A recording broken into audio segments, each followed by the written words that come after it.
প্রকাশ্যে নদীর তীর কেটে অবৈধভাবেই চলছে বালু উত্তোলন। ভোর থেকে গভীর রাত পর্যন্ত ট্রলিতে করে চলে বালু বিক্রি। এতে ঝুঁকির মুখে পড়েছে আশপাশের অসংখ্য আবাদি জমি, রাস্তাঘাট এবং ভিটেবাড়ি। এমন চিত্র দেখা গেল নীলফামারীর কিশোরগঞ্জ এবং সদর উপজেলার বিভিন্ন স্থানে।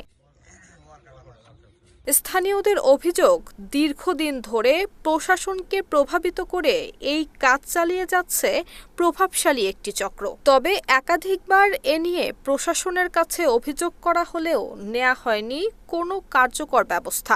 নদীর চরের জমির বালুগুলো বিক্রি করতেছে, তারা অবৈধভাবে দিনে রাত্রে বিক্রি করতেছে। বিক্রি করে আমাদের যে আবাদি জমিগুলো আছে, এই জমিগুলোর আবাদ নষ্ট হইতেছে, প্লাস জমিগুলো ভাঙি পড়তেছে। আমরা এগুলা বাধা দিতে গেলে আমাদেরকে বলতেছে আমরা নাকি তাদের কাছ থেকে টাকা চাই, চাঁদাবাজ আমরা। আমাদের হুমকি দেয়, তারা লাশ আনবে, কোথার থেকে আনে আমাদের বাড়িতে ঢুকাই দিবে। আমরা এখানে আসতে গেলে আমাদেরকে মারার হুমকি দেয়, এখান থেকে আমাদেরকে পুঁতবে, এরকম কথাবার্তা বলে। আমরা উপজেলা টিউন অফিসে গেছিলাম এখানে এই অভিযোগের ব্যাপারে, কিন্তু টিউন অফিসার আমাদেরকে কোনো সাড়া দেয় নাই, এখন পর্যন্ত কোনো পদক্ষেপ গ্রহণ করে নাই। কালার এক্সপার্ট, জর্জ স্যাপ এবং মাইল্ড অন হ্যান্ডস টেকনোলজি সমৃদ্ধ অরিক্স ক্রিস্টাল ওয়াশ আপনার লন্ড্রি এক্সপার্ট।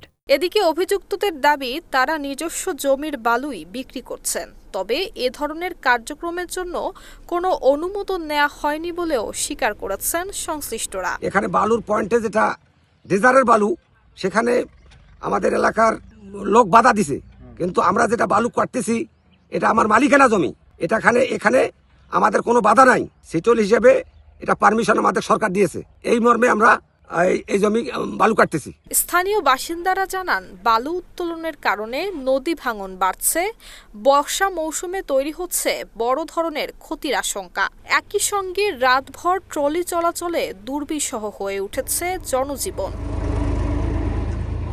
অবৈধভাবে বালু উত্তোলনের অভিযোগটি খতিয়ে দেখে প্রয়োজনীয় ব্যবস্থা নেওয়া হবে বলে জানিয়েছেন কিশোরগঞ্জ উপজেলা নির্বাহী কর্মকর্তা আরিফুর রহমান।